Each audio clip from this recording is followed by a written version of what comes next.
Make no mistake, the open world genre is by far one of the most popular video game genres in the industry, as evidenced by the sheer success of juggernauts like the GTA series, Assassin's Creed, and even From Software's Elden Ring. However, given how I've spent the majority of my life playing this genre of games, I've reached a stage in my life where I get burned out by them. And that's just one of the various reasons why people dislike this genre. And that's completely understandable. But hey, that's where I'm taking the liberty today to recommend my personalized list of games that will surely make you an open world fan, or at least be able to appreciate the actual great ones that are the most accessible in this oversaturated genre. Speaking of favorites on the Xbox 360, Sleeping Dogs is another great game to get you immersed in the open world genre.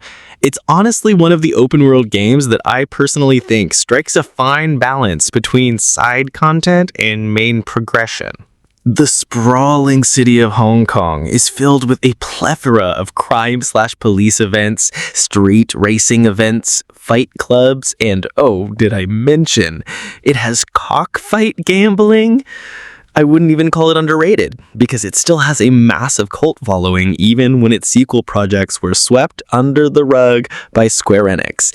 Even though I'm a dirty shill for the company's other franchises, it's still a resentment that I harbor to this day, because the game isn't more than just a GTA clone, as it has satisfying brawler combat, along with an undercover cop story filled with tense moments and comedic relief occasions to undergine it. I know I mentioned how I'd be straying away from the mainstream titles, but Red Dead Redemption 2 is truly a special game that got my non-gamer family members and close friends to try out some other medium-packaged open-world titles, as well as some indies. The Wild West world is intricately designed with tons of features and immaculate details that, to this day, seem ahead of its time. It honestly proves why Rockstar is one of the only developers who could ever make a blockbuster open-world title, while others, like Mind's Eye, flop miserably on their backs to achieve a fraction of their praise. Although the gameplay is pretty standard, if you give its rich yet slow narrative the proper attention, then I'm sure the whole journey riding alongside Arthur and the Vanderlund gang will leave an everlasting mark on you, as it did for the rest of the world since its original release. I'm kicking this list off with what is easily one of the best indie titles you'll ever get to experience. Outer Wilds is perfect for this list because it is an open-world game that doesn't have combat and allows you to have creative freedom with how you tackle its world. Although the slightly cumbersome gameplay might take some time getting used to, and you might lose your directional bearings, the game will equally reward you with moments of serenity should you choose to unravel the mystery behind its time loop-trapped solar system. And when I say that you should jump into this game without looking up anything about it, you'd best believe that it'll benefit you, because Outer Wilds puzzles will end up having a heightened sense of curiosity and wonder if you manage to solve them.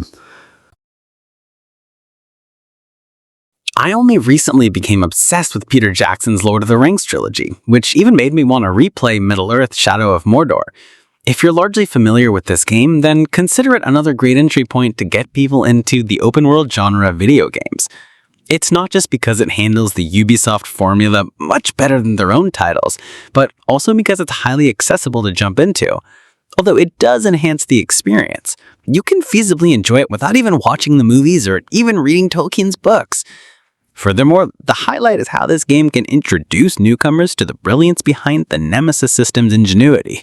This allowed the game's AI to have a dynamic feel whenever you fought enemies, and ultimately shifted the hierarchy system the next time you encountered them. It's also unfortunate that WB patented this system. Otherwise, a multitude of talented developers could have done wonders with this idea. And if you experience the system yourself, you realize just how game-changing it was for its time, and still is. Again, forgive me for bringing in another behemoth open-world title to recommend for this list, but there's a perfectly good reasoning here. Cyberpunk 2077 is not just one of the best games to make you an open-world fan, but also an RPG fan with tons of other things to adore. The beauty of Cyberpunk 2077 isn't just the comeback it made from its original release. The game is filled with an array of memorable characters, side quests, and a dynamic main storyline that can get amplified thanks to the new endings introduced with the Phantom Liberty DLC on top of the existing ones. Night City holds a special place in my heart for being one of the best designed worlds in a video game that, even after several updates, which funnily enough end up breaking my dozens of mods, I'll still joyously drive around the city for a good couple of hours and contemplate starting my third playthrough. Just wanted to let you know that this one might be subjective, depending on whether you like shooters. But you'll be thanking me for it, because not only is Borderlands 2 an excellent game to play with a buddy or two, but it's also a great title to get to know about the open world genre, believe it or not. Borderlands 2 features a semi-open world structure, a pattern that you may have noticed in the games I've chosen for this list by now. Moreover, the FPS gunplay combined with the lighthearted RPG elements can easily teach someone the core mechanics behind build crafting. The looter-shooter aspect can grow on you with the amount of different guns to use in cohesion with your Vault Hunter's abilities. So much so that it can even lead to you getting a desire for games that deliver the power fantasy dopamine rush. Assassin's Creed 4 is very near and dear to me during the times when I played it back on my Xbox 360.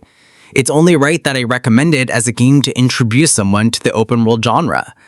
Don't worry, there's more to it besides personal novelty. Black Flag's naval gameplay allows you to sail across the vast Caribbean seas with a delicate balance between on-foot and ship exploration. The islands are filled with lush treasures, secrets, fauna, and sometimes fishing villages with their own activities. Although the series experienced a major decline later with the current RPG titles, in my opinion, that's why I'll forever adore this, along with the other Golden Age Assassin's Creed titles. The naval combat and exploration are sure to impress anyone here. Oh, and you've got a badass yet endearing protagonist in Edward Kenway. I'm sure I've gushed about my adoration for the series on my other lists at some point, with my coworkers referencing it in our conversations.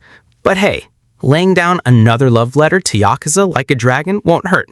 Because, let's be real, to those who've played it, Ichiban deserves all of his flowers.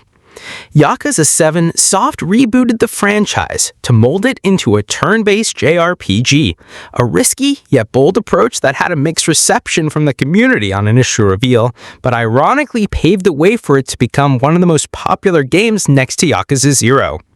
But what makes it a game that'll make you an open-world fan, you ask? Sure, it's got that typical 50-plus hour RPG playtime, but that's backed up by the sheer quality. A ton of minigames, side activities, and one of the most rollercoaster of a video game narratives with a wholesome protagonist like Ichiban Kasuga at the helm of it. I knew some of the brawler gameplay fellow Yakuza fans might have mixed opinions on it, but I digress. The game is wonderfully panned across the cities of Ichincho and Yokohama and Kamurocho, making it the ideal setting that won't overwhelm you with its size like other mainstream open-world titles. As someone who has a soft spot for games that are just no filler and embody the idea of being dumb fun, Sunset Overdrive felt like a dream to play, one whose remastered port would do wonders for its deserving recognition on modern-gen consoles.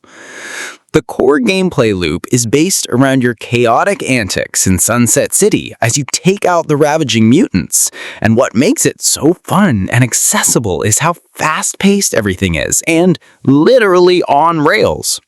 From wall jumping, high-speed parkouring, and even riding actual rails, it has it all on the list. It incentivizes a cycle of running and gunning your way through enemies while causing mass destruction with your given tools. And with how much of a massive grin I had on my face whilst initially playing it, you're sure to get a morbid curiosity about other open-world games that allow for similar unfiltered joy once you're done plowing through this game. Insomniac's glorious superhero adventure title may spark some debate about which is the better superhero game between it and Rocksteady's beloved franchise, but that's besides the point of today's discussion. Marvel's Spider-Man is easily one of the best games you can recommend to someone to get them into the open world genre, solely because of the short playtime and tightly packed pacing. Well, besides those stealth sections with Mary Jane. The open world reimagining of New York is dense, even if the main stuff in it makes it a massive collected thought on the surface.